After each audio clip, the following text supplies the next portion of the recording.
everybody, and welcome back to Buffalo Sports Talk of Western New York. And Tommy, how much do I love our channel? I'm actually still working, and it's my birthday today. Yeah. So I said, let's throw that all aside, put the cake away. We have a show to do, and we're doing it. And today, Tommy, Let's Talk is about Doug Flutie. And it's really about his legacy here in Buffalo. And he's arguably the top 4 or 5 quarterbacks in Buffalo Bill history, and he was only here for a short period. Yeah. Well, first of all, happy birthday. Join the 62 club. Yeah. How does it feel? Thanks, Al. It's wonderful. I feel 61. Yeah. And Doug Flutie, I think, is there's a name that will bring a smile to most Bills fans' faces, because although, like you said, his tenure with the team wasn't long, it was impactful. He brought a real genuine level of excitement to the team. He energized the fan base, and he's a guy who I think Bills fans look back and say, what if we could have had him at the helm a little while longer? We might have avoided the long fruitless drought that we endured for so long. Yeah, let's just think about the state of the team when Flutie came to the Bills. Jim Kelly had retired in 1996.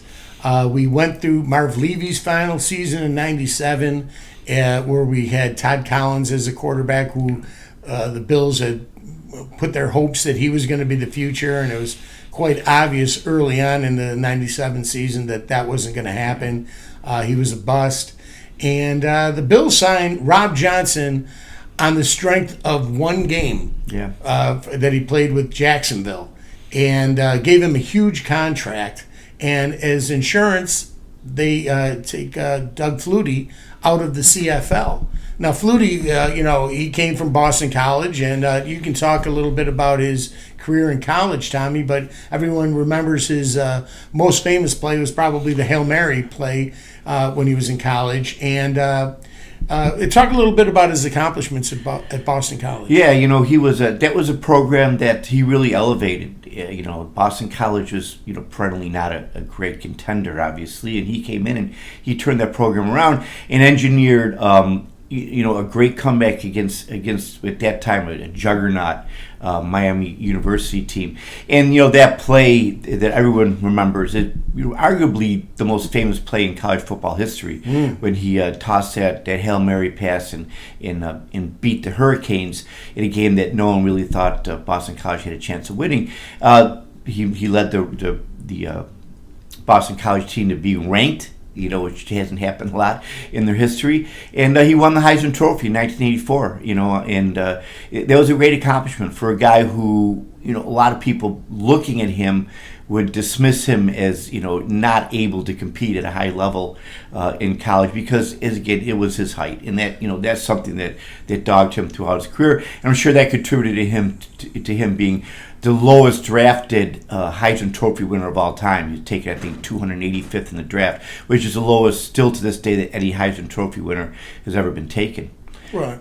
Well, when you mention his height, he was drafted by New England, and he had a rough go in the NFL in his first time around.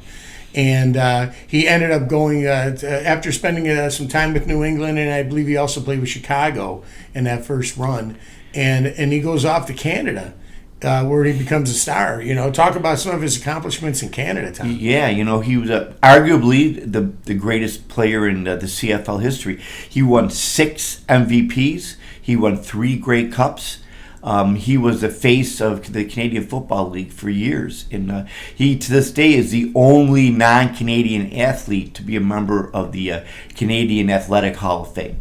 So that really shows you that the impact he had on that league, and he was a player that people look back at the CFL and say he's maybe the best that ever played up there.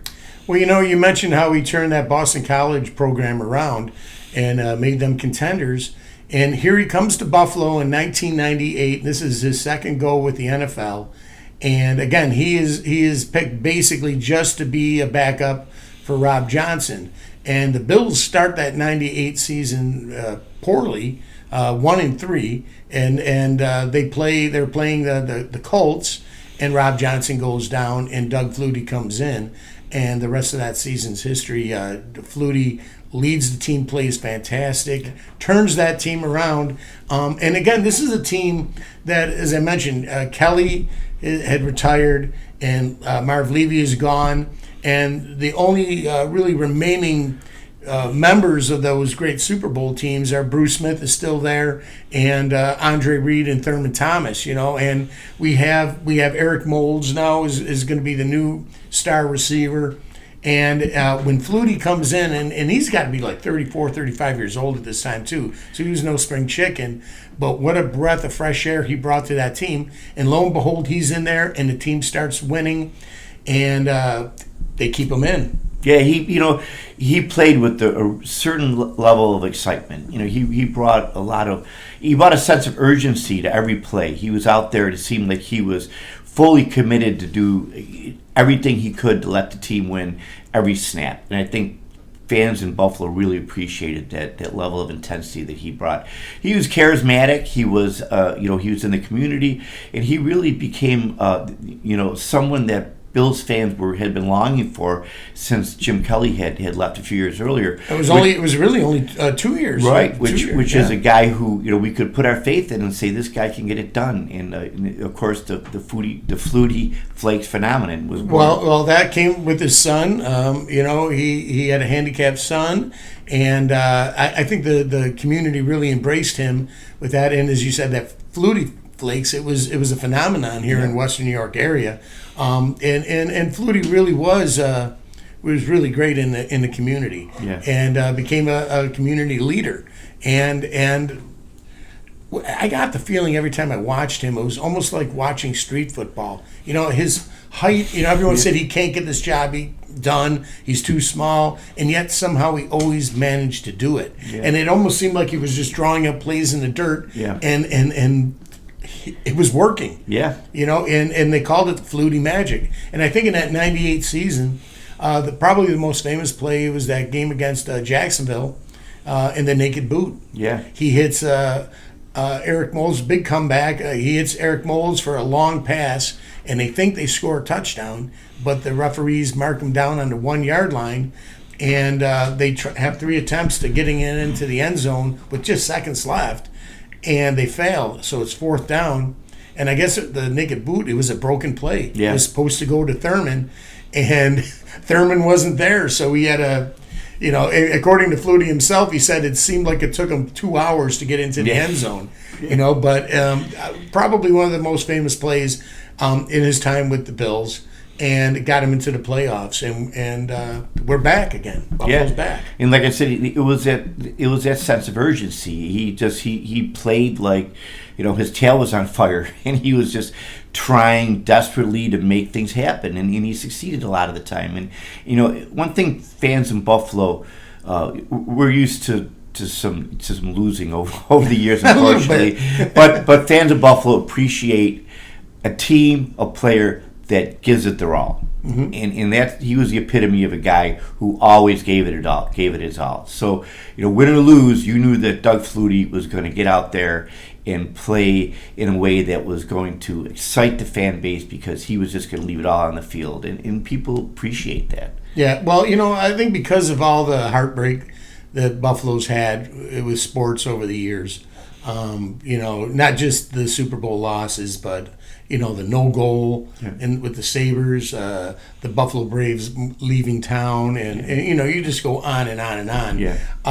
This town really embraces the underdog, and if there was ever a poster boy for being the underdog, it was Doug Flutie, and I think that's why the community embraced him the way they did. And you mentioned the Flutie Flakes, again, because I remember at the time you couldn't go to a home in Western New York that there wasn't a box of Flutie Flakes prominently displayed, and they were good. I bought them, I ate them, and I enjoyed them. And I had it, and I wouldn't even open the box because I thought it was going to be like a collector's item. Yeah. In fact, I remember even seeing it on an episode, I believe, of King of Queens, where Kevin James' character had it on his I think refrigerator. that was I think that was Everybody Loves Raymond. Was it Everybody Loves Raymond? It was one of those two. And he had the box on the refrigerator, yeah. But, the Flutie Flakes were a phenomenon. And, they've never been replicated in terms. The only sports-related, food item I can think of that was comparably, remember the Reggie bars from the 1970s, Reggie Jackson.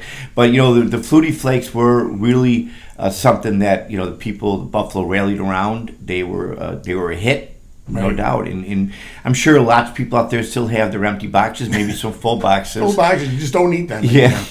I think Josh might have a cereal, something like Josh's Jags or something, but it's not the same thing. Yeah. It's not the same level of popularity that those Flutie Flakes had.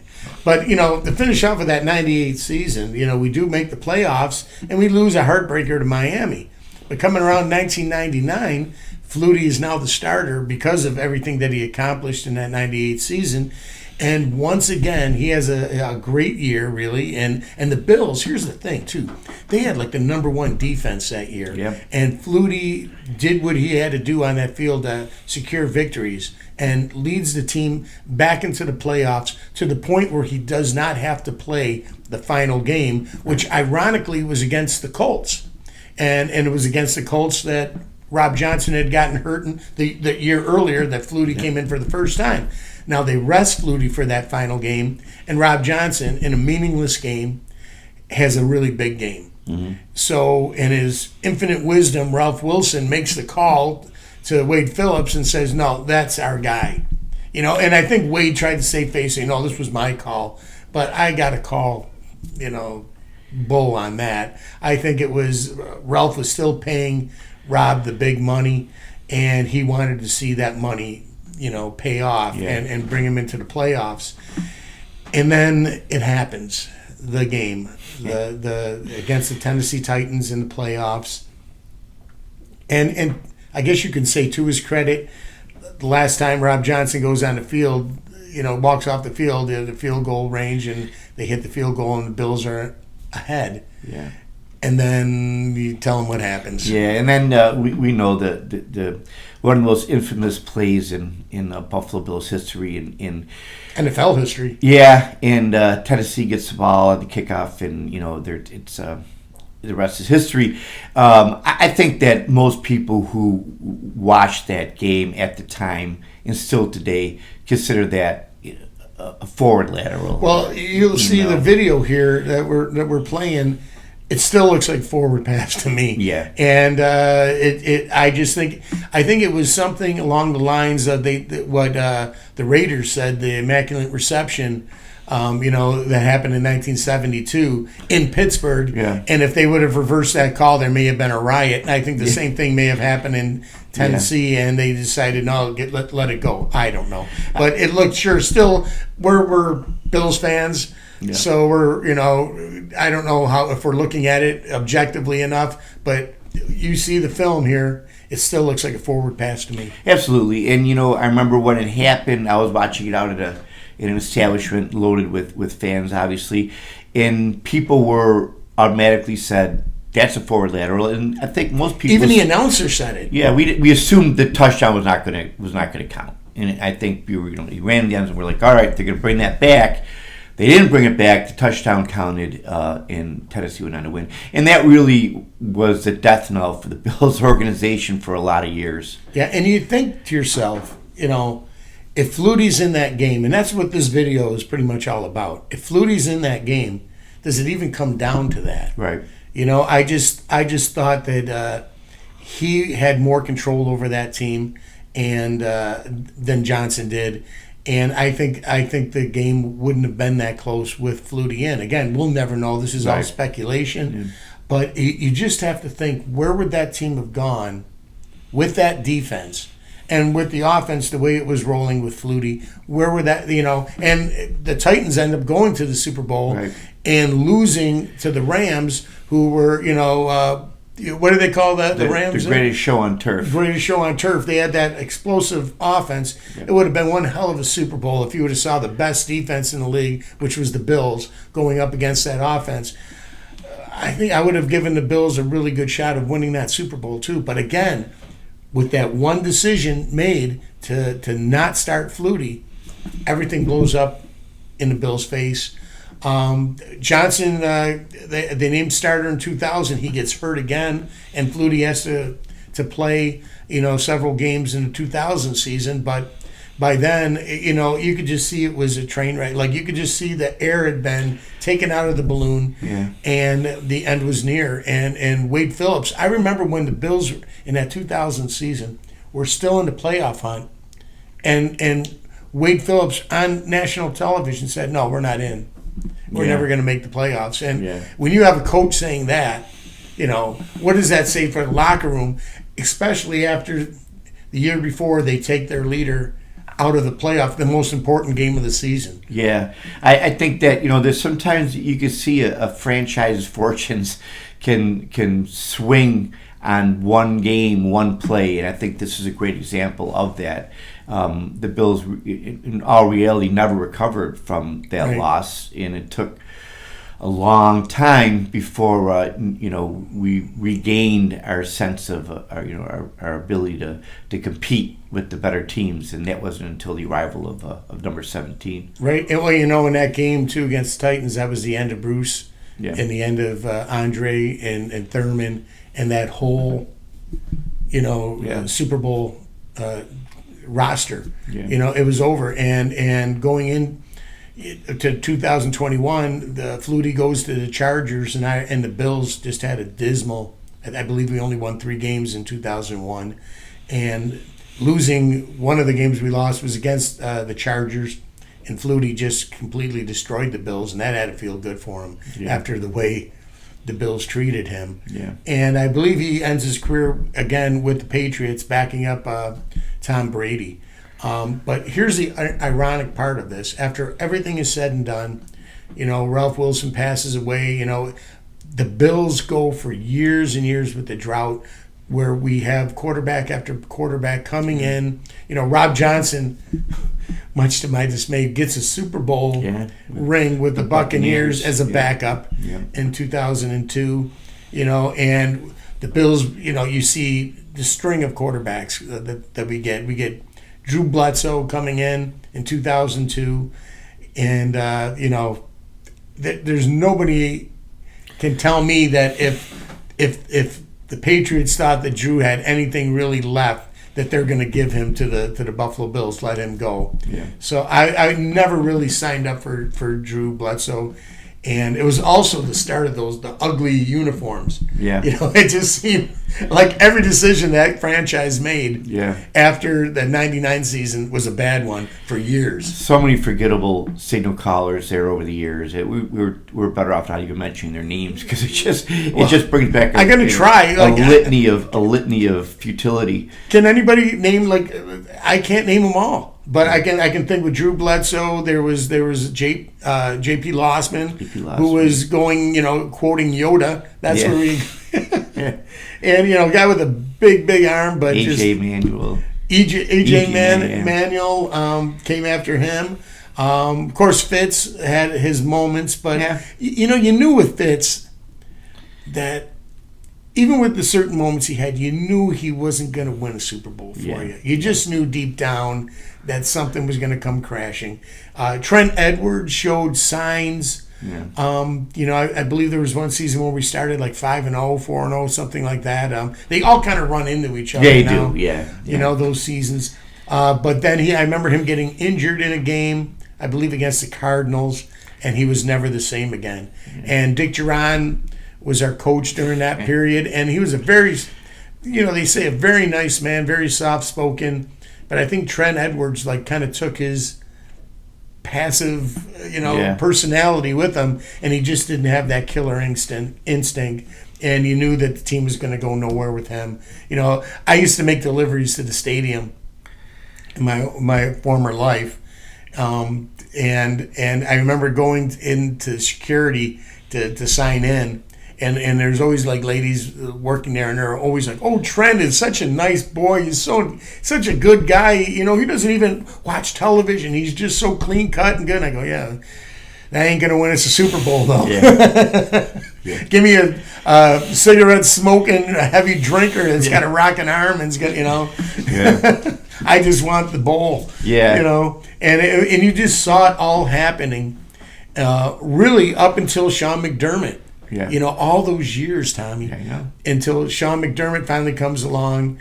And we never really finished even naming all the quarterbacks because I can't even think of all the names of all the different quarterbacks. If you guys are watching, can remember them, you know, put them down in the comments below, and so me and Tom can read them and go, oh, yeah, that guy too. It was just a nightmare. Yeah. And it all leads to that fateful decision in 1999 of benching Flutie in the playoff game, Tom. How did this happen? Yeah, and you know, I think and you touched on it before, and I think Ralph Wilson saw Johnson as the quarterback of the future. He had invested in him financially, and I think in other ways also the investment was there.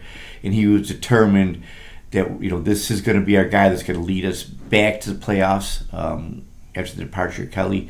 And that was his guy, and he was going to sink or swim with them, and he sank. And that was it. Yep, he sank, and the franchise unfortunately sank for almost 2 decades. It was a long time before we finally got Josh, and things turned around, and we have, you know, this renaissance and this great period that we've had for several years now. Yeah. And you know, the final irony that I'd like to touch on is that when it's all said and done, when they bring the legend of the game back, you know, to the Bills franchise, it's not Rob Johnson, it's Doug Flutie. And you know, Doug, you know, he didn't have what you would call a Hall of Fame career, but he was an exciting player. He was. He really did, for that brief time in the Bills' history, bring us hope, and he brought us excitement. And the 98 and 99 season in particular, it almost reminded you of the Super Bowl run years. He's as I started at the beginning of the show saying he's really fondly remembered by Bills fans. You know, you bring up Doug Flutie and you're going to get a smile from the majority of Bills fans, and they're going to say, you know what, it was a short stint, but in a lot of ways it was a magical stint.